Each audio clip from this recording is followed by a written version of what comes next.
Today, I figured I'd just hop on and do a quick live. I've got a bunch of grapefruits, all right? And rather than use my hand press juicer to juice these because they're a little bit big for the hand press juice cone, that I'm actually gonna juice these in the Nama juicer, okay?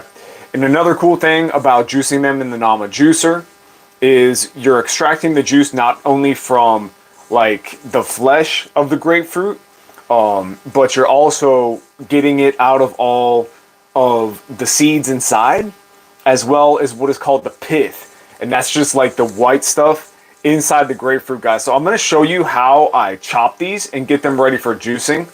What we're gonna do first is just cut the end off, like right here. And let me just show you how that goes. I hope you can kind of see down below. You just cut a little sliver off the bottom and it looks like that. All right, very easy. And then just toss that out of the side. That's my sink over there. All right, so now you have this grapefruit with like a little flat bottom, okay? We didn't waste any of the flesh here. And then what we're going to do is flip it, and then now it's going to sit flat on my cutting board. Then I take my knife. This is my amazing Santoku style chef knife. This one they don't make anymore, but it's made by Ergo Chef. You can see that there's like a back swept handle to the blade. So it's actually really comfortable in your hand. You basically only hold it with your finger and your thumb, okay? And then once you get a knife that you have a really comfortable grip on, like, you know, with your hand, and it fits really good in your hand, then that's the knife that you're going to want to get used to and put some hours into, and, you know, really cherish that knife. And like I said, keep it very sharp. This one's extremely sharp, you know, so can always be sharper, but the reason why you want it to be sharp is because we're going to take off the peel like this. You just cut around, all right? And then now you've got a little peel coming off of your grapefruit. Andrew, what's up, Andrew? How you doing? How you doing? How you doing? What we're doing today, guys, is we're just prepping a bunch of my grapefruits and getting them ready for juicing. So you cut a peel off the side. And so let me show you what we've done here. We've cut the bottom off, just a little sliver of the bottom off, right? Boom, boom, all right? Then we put it the flat side down, and then now we're going to cut the rest of the peel off into these little strips. Jacob, what's up? Yes, I am going to drink the juice. That is exactly correct, Jacob. Man, I love that comment. That is so funny. I am from Minnesota, but I actually live in St. Pete, Florida. Howdy, howdy. What's up, you guys? What's up? What's up, Iceland? What's up, what's up, what's up, you guys? So, yeah, I'm just going to prep all these grapefruits and get them ready for juicing. And usually what I would do with any sort of citrus fruit is I would actually just juice them right in my hand press juicer. Okay? You guys have seen me use this on my previous lives and also on some of my videos. Okay? And then you would just put, you know, the grapefruit right in here, squeeze it, and the grapefruit juice comes out, right? But what I'm doing instead is I'm going to use the Nama juicer to juice these. I don't know if you take a bite of the peel. I personally don't, but what I do like to do is I like to keep this white part on. This is called the pith, and apparently, according to people who claim to know cool stuff about stuff, is that the pith actually has like a lot of good nutrients in there. It's just not that palatable. So hence why I'm going to use the Nama juicer, because it's going to extract any moisture out of the pith as well as the flesh of the grapefruit. And then also there's going to be seeds inside here, and it's going to crush those and grind those up as well. And so I've found that using the Nama for my grapefruit juice rather than the hand press, it gets a better yield, meaning it makes more juice. Boom. Those are just the little slivers that you cut off of the peel. Just work your way around. And it actually tastes amazing as well. I still use the hand press for my orange juice or when I'm juicing lemons. But when it comes to these grapefruits, I kind of like doing it this style. All right, so then I just cut the top off. Okay? See, there's the bottom that I cut off. There's the top.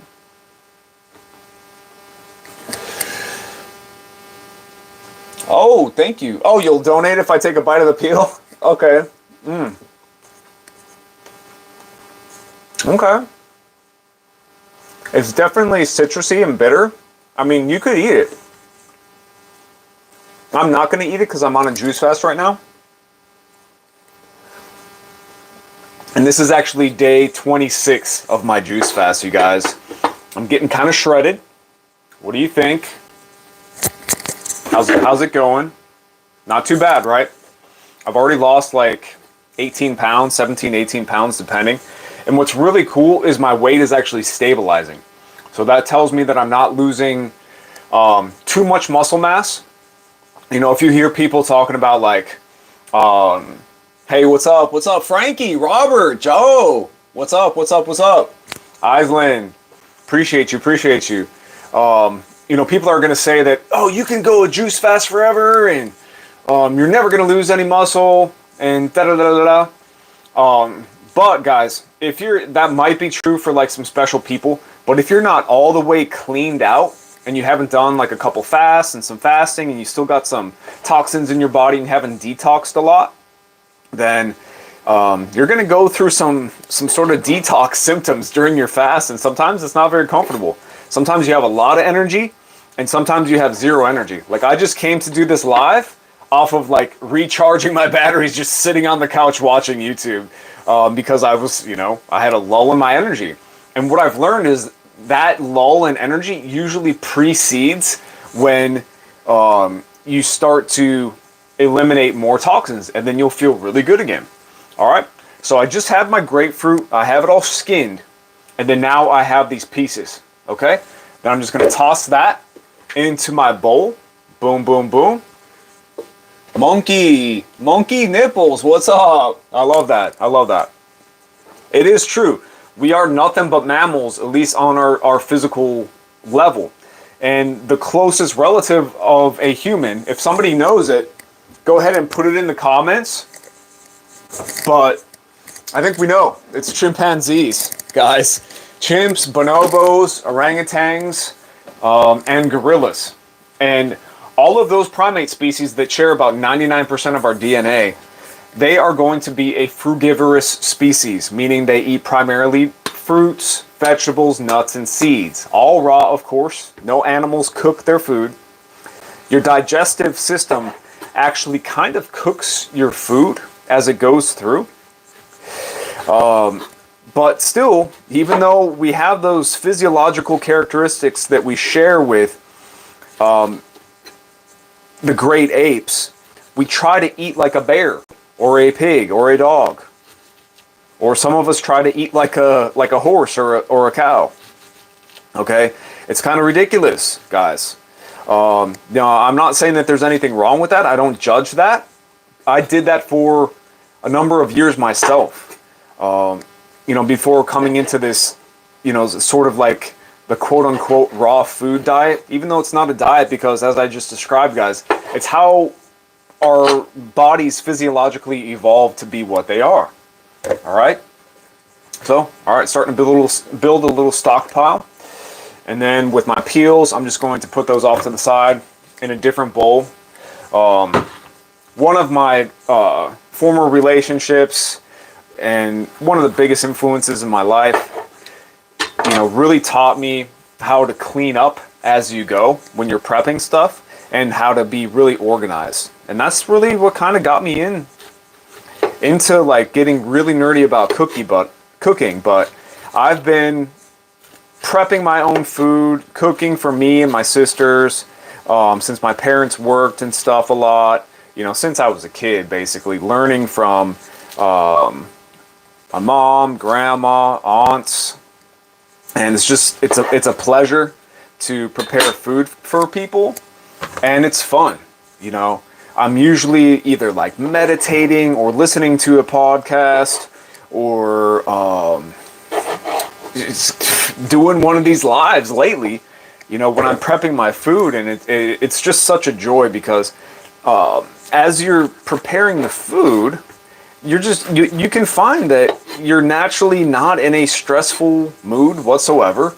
And then those good vibes and that good positive energy goes into your food, and then you eat that food. That's why I don't eat out a lot, guys. Well, there's a lot of reasons, but if you guys have ever seen that research where they talk about how water stores energy, and the water, can be programmed by your thoughts and by your intentions and by your emotions and by your energy. And then it's stored in the crystalline structure of the water molecules inside the water solution. If you shoot beams of love and positivity and good vibes into whatever you're cooking, because food or preparing food is going to have water in it. So then your food is going to have the same sort of crystalline structure as the water would in these studies. And in these studies, it shows that when you shoot beams of love and good vibes into water, it looks like the crystalline structure looks like beautiful snowflakes. Always make food with love and joy. Yes, Iceland, exactly. Because then you're then taking in that energy that was stored in the water. You guys, there's some mysterious stuff with water that is not really mainstream science, but it's really true. Okay?